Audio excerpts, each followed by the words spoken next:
안녕하십니까. 교보증권 DCM 본부를 담당하고 있는 이남이라고 합니다.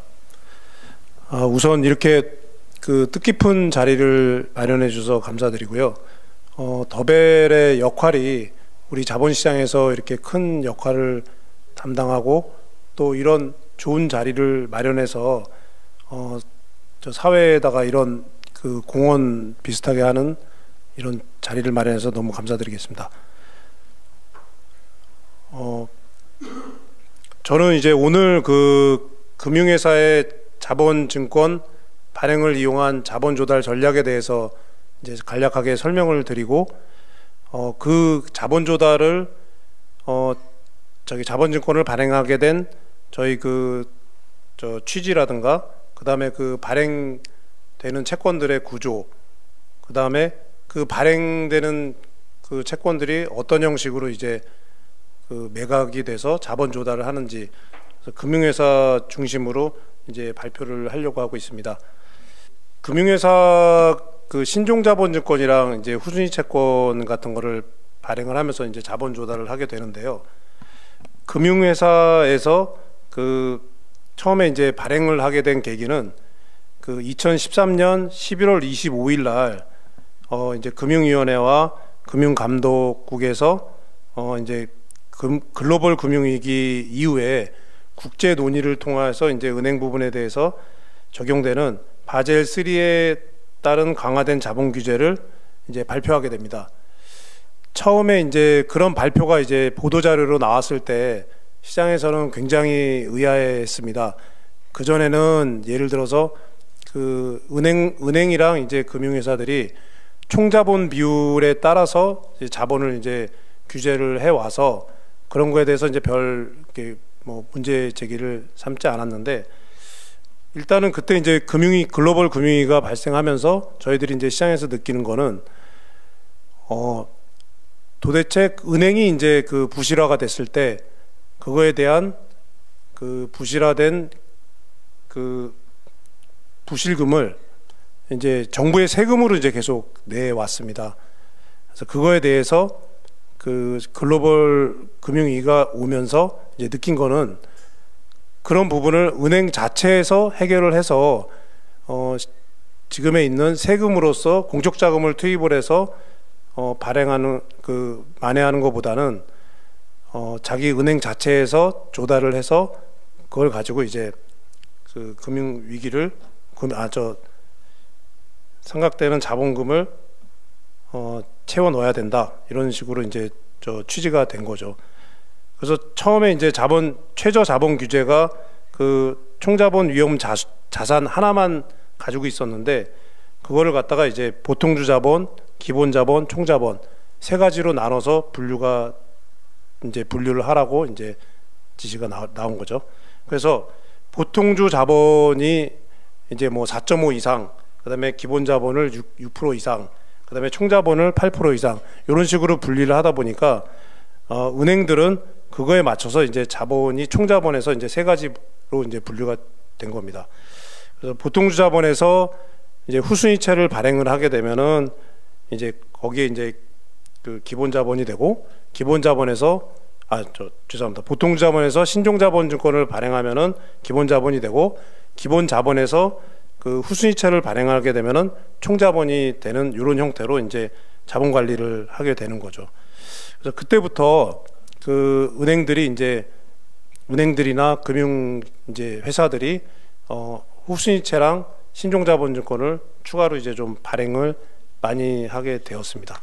그래서 이제 배경은 그렇게 돼서 이제 보시면 되고요. 처음에 이제 저희가 발행을 하면서 신종자본증권이랑 후순위 증권을 발행하는 거 관련해서 이제 구조라든가 이런 것들을 이제 금융당국과 이제 어느 정도 상의하는 자리가 있었는데, 그쪽에서 이제 저희들이 회의할 때는 일률적으로 8%를 적용하는 것보다는 거기서 이제 회의 결과 나온 거는 등급별로, 그 다음에 회사별로 좀 약간 위험 가중치를 좀 줄여서 다르게 발행을 하자. 그러니까 예를 들어서 등급이 낮은 채권 지방은행이라든가 이런 은행들이 발행할 때는 RBC 비율을 조금 높게 측정을 하고 기업은행이랑 산업은행이랑 트리플 A급 은행들이랑 그 국가 보증을 받는 뭐 그런 은행들이 발행할 때는 RBC 비율을 좀 낮아주자 해서 차등 적용을 하는 그런 자리는 있었습니다. 그 다음에 이제 감독 당국에서 굉장히 그 바젤 3라는 그 규정이 굉장히 두껍고 원서로 돼 있기 때문에 어려운 과정을 이제 뭐 해석해서 적용하는데, 사실은 이제 그 다른 외국계보다도 다른 나라보다도 조금 구체적으로 또 약간 과하게 처음에 적용하지 않았는가, 이제 시장에서는 좀 그렇게 느껴졌습니다. 그런 일이 있었고요. 그 다음에 이제 이런 자본증권의 발행 구조에 대해서 잠깐 설명을 드리면은, 후순위 채권이랑 신종자본증권 이제 두 가지류로 나오는데, 아까 말씀드렸듯이 이제 보통주 자본, 자본을 세 가지로 나누는데, 그런 거에 따라서 발행을 함에 있어서 후순위 채권을 할 수도 있고 신종자본증권을 발행을 할 수가 있는데, 보통 이제 다 후순위 채권은 이제 만기가 있는 거고, 그 다음에 신종자본증권은 만기가 없이 영구증권 형태로 나옵니다. 아무래도 이제 신종자본증권이 자본으로 보면은 이제 보통주에 더 가깝게 되기 때문에 좀 이렇게 허들을 갖다가 좀 강하게 적용을 해서 거의 뭐 이제 현금성 자산인 보통주 자본에 비슷하게끔 이제 접근을 하는 거고요. 그래서 그 사실은 감독국에서 얘기한 거는 후순위 채권이든 신종자본증권이든 중도 상환 유인이 전혀 없어야 됩니다. 요거는 이제 일반 회사와 이제 좀 차이점이 있는데, 후순위는 만기를 10년으로 두고, 그 다음에 신종자본증권은 만기 없이 그냥 30년이나 영구채로 이제 진행을 하는 거고요. 둘 다 이제 스텝업 조항은 없습니다. 그래서 그렇게 발행되는 진행을 하는데, 그 후순위 채권 같은 경우는 그 이자 미지급 정지 요건이 없습니다. 그냥 그 일반 사채처럼 나가는 거고, 신종자본증권 같은 경우는 그 이자 미지급 정지 요건이 달려 있습니다. 그게 이제 후순위 채권과 신종자본증권의 차이점인데, 두 개의 또 공통점도 또 갖고 있습니다. 뭐냐면은 후순위 채권과 신종자본증권의 공통점은 원금이 두 개가 이제 상각이 된다는 그 요건이 있고요. 부실금융기관 지정 시에 그 원리금 전액이 영구 상각되거나 주식으로 전환되는 그 상황이 있습니다. 그래서 그거에 대해서 저희가 이제 그 물건을 이제 채권을 발행하거나 세일즈 할 때 그런 부분이 있어서 진행을 하고 있고요. 그렇다고 이제 원금 상각 사유가 발생하는 게 그 무조건 있는 건 아니고요. 이렇게 다시 보시면 되고요. 그 차이점은 그 원금 상각 요건이 있는 거는 이제 부실금융기관 지정으로 되면은 이제 두 가지 후순위 채권이나 신종자본증권이 영거히 이제 상각이 되고 있고, 그 다음에 후순위 채권 같은 경우는 이자 미지급 요건이 없고 신종자본증권은 이자 미지급 요건이 있습니다. 그래서 아까 그 차이점을 잠깐 말씀을 드렸습니다. 다음 장 보시면은 따라서 이제 2013년부터 계속해서 이제 그 지주사라든가 은행들이 신종자본증권을 발행을 하고 있는데요. 주로 보시면은 이제 그 대부분이 이제 5년 콜로 돼 있습니다.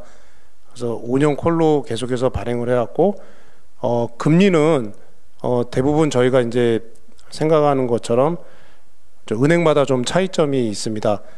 늘 이제 KB은행, 그 다음에 신한은행, 하나은행, 그러니까 지방은행이 좀 금리가 높고요. 그 다음에 이상하게도 이제 신한, KB, 하나, 그 다음에 이제 뭐 여러 가지 다른 은행을 비교했을 때 자본 비율이라든가 그 다음에 그 회사의 이익에 따라서 금리가 좀 많이 조금씩은 차이가 나는 걸로 알고 있습니다. 그래서 그 다음에 이제 대략 이제 보시면은 한 3% 초반에서 중반 정도의 발행을 한다고 보시면 되겠습니다. 신종자본증권은요. 그 다음에 이제 후순위 같은 경우는 그 은행들이 이제 그 아까 얘기했듯이 그 총자본 비율을 올리기 위해서 발행을 하는데, 후순위채 같은 경우는 주로 이제 10년으로 발행을 하고 콜을 가지고 있지 않으면서 2%대 초반에서 2% 이제 중반 정도의 발행을 하고 있습니다. 이거는 이제 뭐 절대금리로 보면은 어차피 콜 금리가 인하가 됐기 때문에 그거에 따라서 그 금리 차이가 나는 거라고 보면 됩니다. 한 신종자본증권이랑 후순위채권이 한 100bp 가량, 그러니까 1% 정도 차이가 나서 발행을 하는 걸 보면은 자본에 대한 질이 그 기본 자본으로 갈수록 발행사들이 좀 높은 금리를 갖고 그 발행을 하는 거를 볼 수가 있습니다. 그래서 규모도 그 2013년도 그 처음 발행할 때보다도 최근에 이제 2020년 넘어가면서 발행량도 많이 늘었고, 또 이제 그 뭐 시장에서 소화도 굉장히 좀 활발하게 잘 되는 경우라고 보시면 되겠습니다. 이제 그 처음에 그 저희가 이제 그 자본증권을 처음에 발행할 때 2013년 10월에 지방은행에서 이제 발행을 시작했는데요.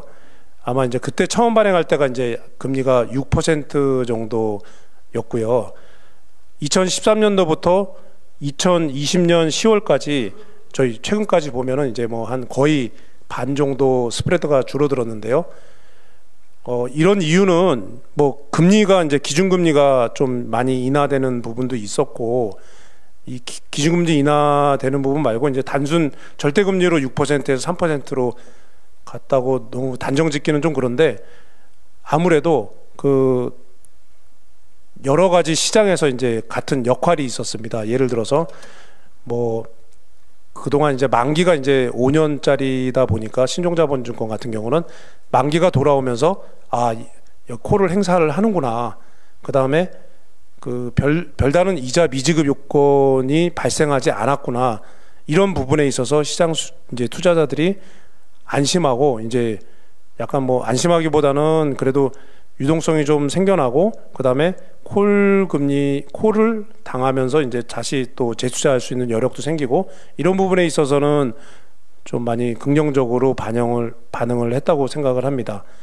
그래서 요거는 이제 뭐 감독국이나 저희 시장이나 또 이제 뭐 여러 이제 언론사들에서 계속해서 이제 시장에서 내주고 기사를 내주고, 또 그거에 대해서 연구도 하고 뭐 그 시장 얘기도 듣고 이러면서 이제 많이 발전을 해왔다고 생각을 하고요.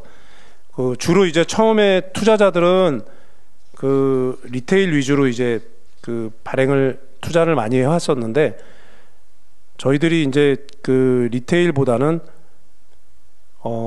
그 보험사나 사실은 그 공제회들 쪽 투자 쪽에 이제 군들이 이거를 투자를 하기를 좀 원해서 시장이 좀 넓어졌으면 좋겠는데, 문제는 뭐냐면은 감독국에서 말할 때 은행이 부실화됐을 때 보험회사에서 이런 그 신용자본증권 같은 거를 투자를 하면은 동반 부실화가 될 수 있다, 이런 얘기를 많이 해서 아무래도 그 약간의 그 보험사라든가 그 공제회들이 좀 투자를 마음껏 할 수 없도록 허들을 약간 해놓은 게 이제 RBC 비율에 대한 그 아까 제가 전반에 설명드렸듯이 RBC 비율에 대한 비율의 그 규제를 어느 정도 계속 두고 진행을 하는 것 같습니다. 물론 보험사들도 신종자본증권이랑 후순위채를 발행을 하지만은 은행에서 투자는 못 하고 있습니다. 그러니까 은행이 뭐 보험에서 그냥 은행을 투자해주고 은행에서 보험을 투자해주고, 이런 관계는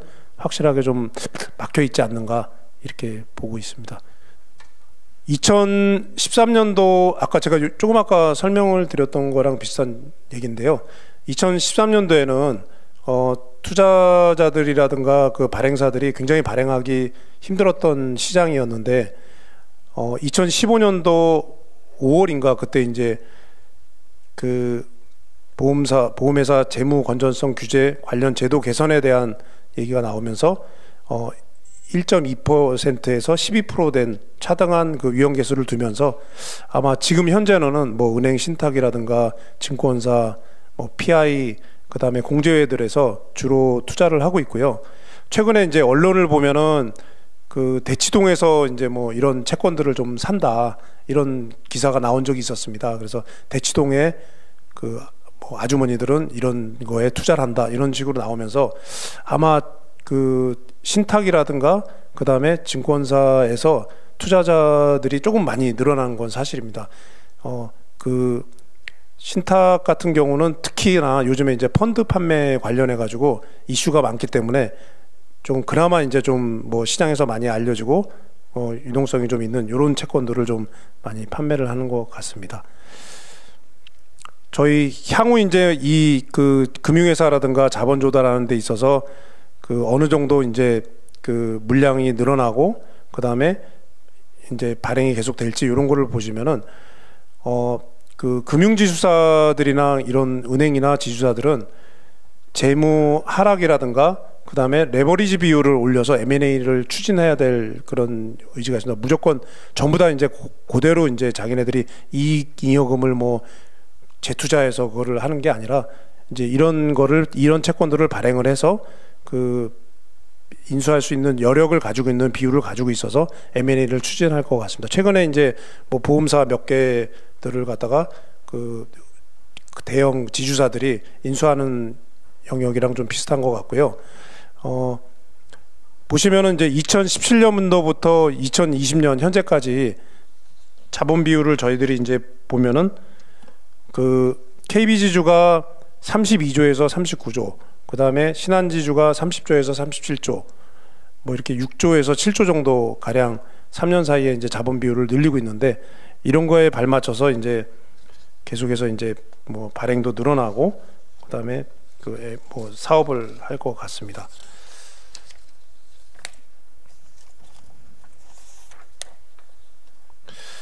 그 향후에 저희들이 이제 보는 관점은 그 이런 그 금융회사들이 이제 계속 발행을 하면서 지금처럼 이제 채권형으로 발행하는 것보다는 전환형 주식 전환형으로 신종자본증권이 좀 나올 것 같고 그 다음에 그 이자 미지급 요건이라든가 원금 상각 부분을 허들을 높여서 자본 인정 비율을 높이는 그런 채권도 나올 것 같습니다. 그러니까 지금 이제 저금리 상황에서 신종자본증권이 6%에서 아까 3% 정도 금리가 내려갔는데 그 3% 금리 때보다 조금 높은 만약에 이제 시장에 3%보다 높은 금리의 그 채권이라든가 그 다음에 전환형 주식 전환형 뭐 CB 뭐 이런 것들이 만약에 소화가 된다 그러면은 아마 조금의 채권을 발행을 하면서 금리는 높지만 자본 비율을 더 인정받을 수 있는 채권들이 은행이나 지주나 이런 곳들에서 이제 발행을 하지 않을까. 이제 그때 맞춰서 또 이제 법이 또 움직이고 거기에 대해서 또 시장이 형성이 될 거라고 생각을 하고 있습니다. 예. 그러면은 제가 이제 뭐 두서없이 말씀을 드렸는데 간략하게 여기 발표를 마치도록 하겠습니다. 감사합니다.